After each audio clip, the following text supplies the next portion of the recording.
Morning, everybody. I don't know if you can hear that. This wonderful noise that my CRV's making. That's the sound of 80 psi compression doing work. Just misfires constantly, but your boy's just been ignoring the fact because it wasn't horrible at first. And so it's finally gotten to a point to where the gas mileage is horrible, going up the mountain's horrible, and a few other things. So I'm to the point. So we're gonna pull the head off of it. Hopefully we can knock it out in one day so we don't have any downtime. I don't have to daily the sedan to work anymore. But that's the plan. Later.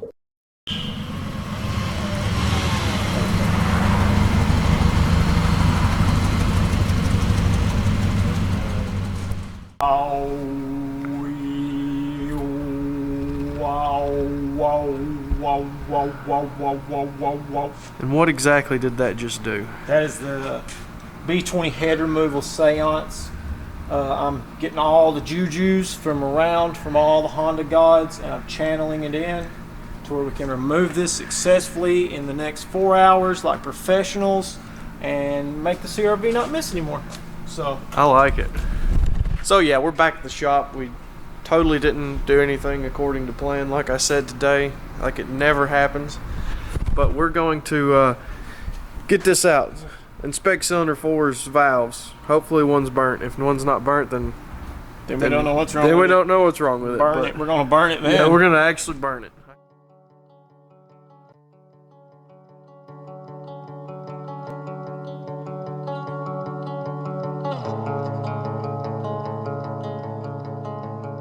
So we're time-lapsing this for just a second. You know, we get everything apart. Cylinder 4 is, you know, I was questioning if it threw a rocker or something of that nature, so we were going to check it. There's plenty of play, not tolerance. But this, oh my God. This is how to run it with something down there. That looks scary. Yeah, it looks awful. So yeah, that's jacked up pretty good. And it's a good thing that we bought one, because that wasn't going to last very long. Dude, it's like that steady all the way around this thing. I wonder if there's something down there in the timing code. There's probably.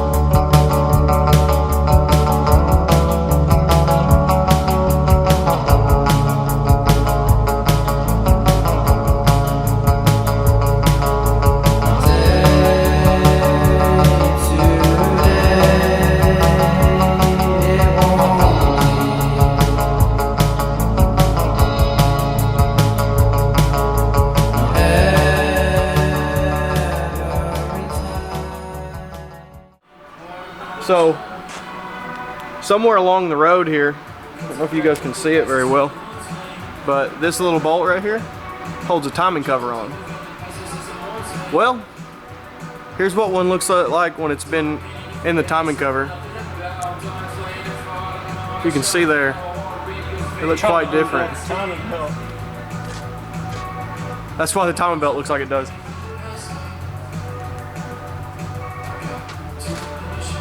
So yeah. All right, so we found where that bolt came from here. I'm gonna stick y'all down in here. What's this? Let me drop them down in here. So I got this socket on it, and you can see I'm spinning this socket. It's just hand tight. The other one, Ryan noticed it backed out on the other side. He said, I think the other side might be loose, dude. Sure enough, I just broke it loose with my fingers. Let me unzoom y'all. This point. Right there. Yeah, so right there, that bolt is finger tight. Let me unthread it here so you can see it sticking out. That's crazy. So the other one is on the left there. I wish we had finger pointers. But it's underneath the cam gear, if you can kind of see it, the one that's out of focus. There it is, it's in focus now. That bolt kind catastrophically went down into timing belt land down there, and thankfully didn't. Must have been on like the front side when it fell out. It kind of dropped down that valley, and on the front side started shredding, bro. Yeah, you can see there's some pretty jacked up spots in it. So we're gonna put some Loctite on those. Here's a better look at the timing belt. So if you look at it here, it's kind of jacked up.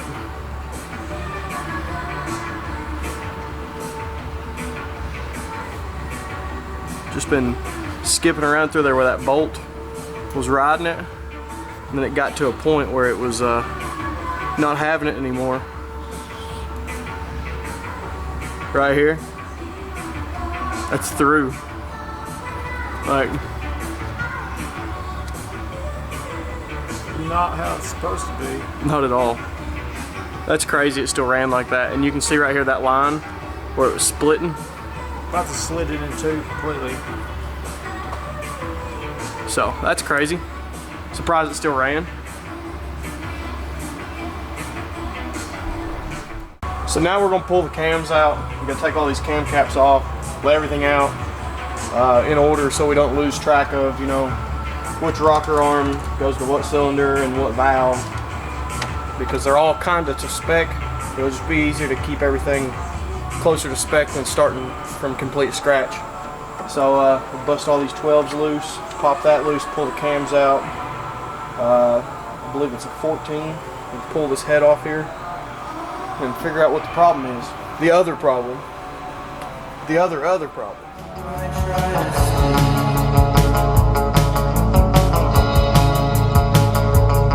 It consumes my mind, it consumes my soul, it wants my life, it wants complete control.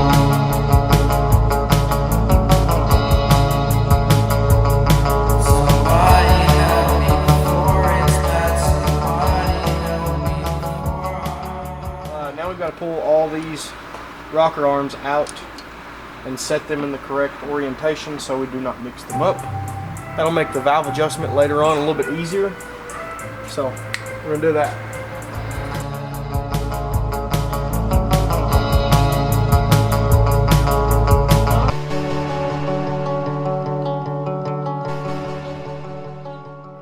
All right, so we got all rocker arms pulled out.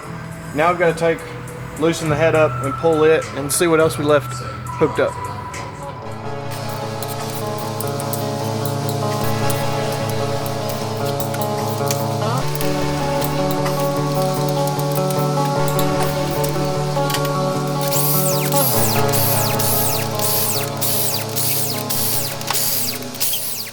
So we had to take the exhaust manifold loose at the bottom.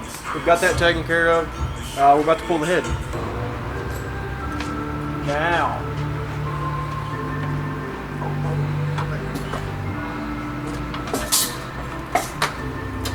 Hold up. Gas lights.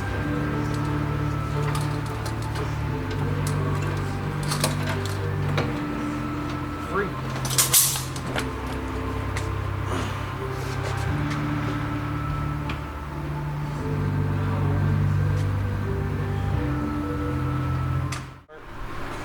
What is it? Please be burnt.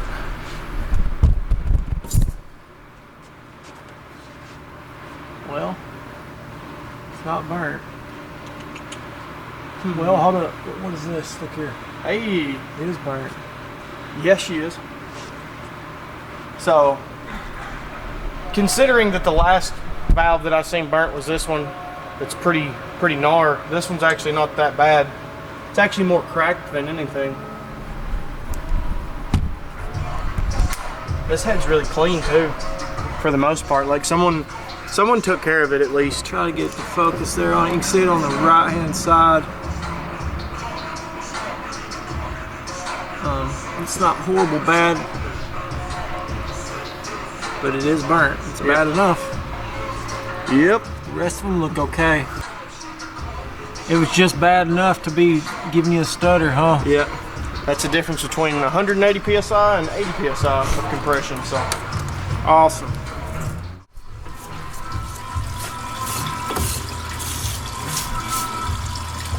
A little cleansing. yeah, we don't necessarily have a hot tank, but This head might be in better shape than the one that just came back from the machine shop that's sitting over here.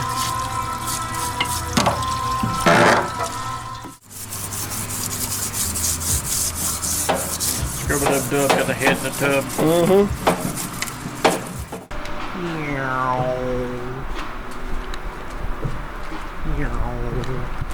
Who's excited for Gatlinburg 2022? Me.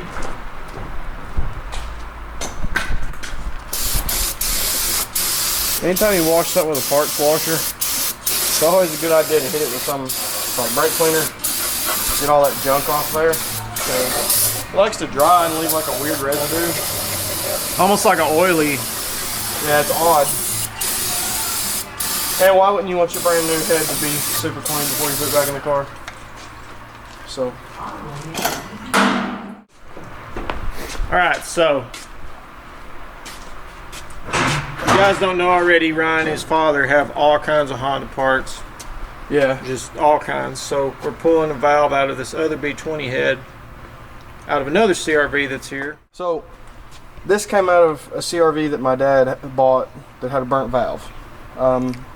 Wasn't running great at all. So we sent this to the machine shop the other day, kind of just quick, took it off, didn't look at it, sent it over there, and they rung us back and said, hey, do you have another head? And we were like, why do we need another head? Is it warped? They were like, no, it's just in such disrepair that if we charge you to put 5 valves in it, that it's going to cost more than just sending one over that needs to be decked. So if you look at this one, You can kind of see there. It's had a hard life. This one is severely burnt. This one has some crisping going on around the outside where the carbon's flaking off. On its way. This one's not horrible. This is probably where we'll get our valve. Probably one of these two. Cylinder 3 was getting wild. If you look right, I mean, it's cylinder 3's wrecked. And cylinder 4 looks like it had burned a valve previously because this hasn't been replaced. got an intake valve on the exhaust side. It's crazy how much bigger that is. Like, boom! I don't know how that didn't cause any problems. I mean, clearly it has problems, but Like, I don't even know how this thing was yeah, running, prior. if it was, when it got brought here. So this is the one we got out. Yeah. We're gonna clean this up, shove it in that, call it a day.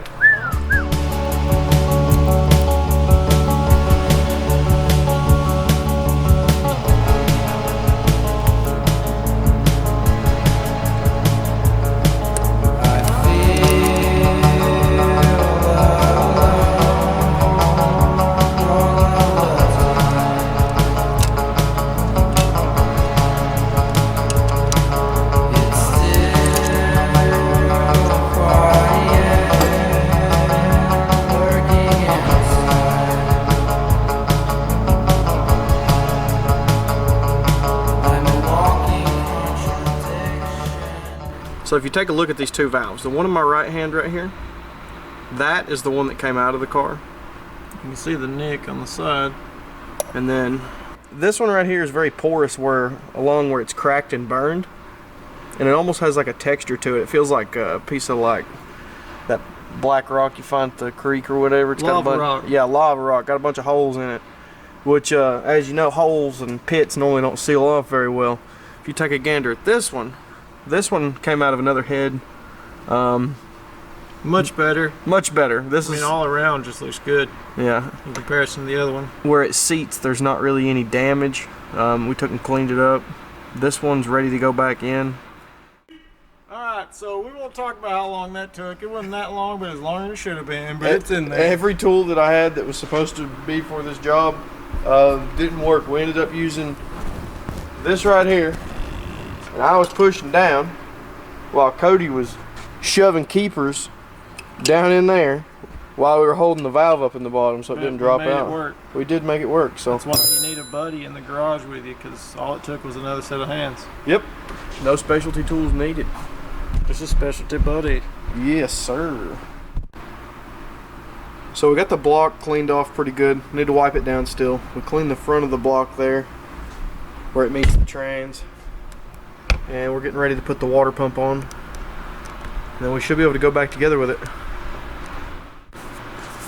Alright, so right now we're just cleaning off any oils that would be left in this water pump baggie to keep it from rusting or anything like that. We're going to put a small bead of silicone on it and the seal.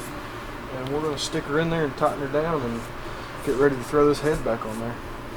Ryan got the top of the block super clean. Looks nice. Getting there almost to the reassembly.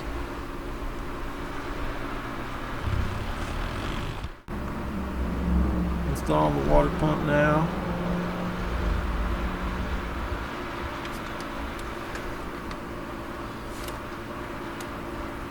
Alright, so here's where we're at.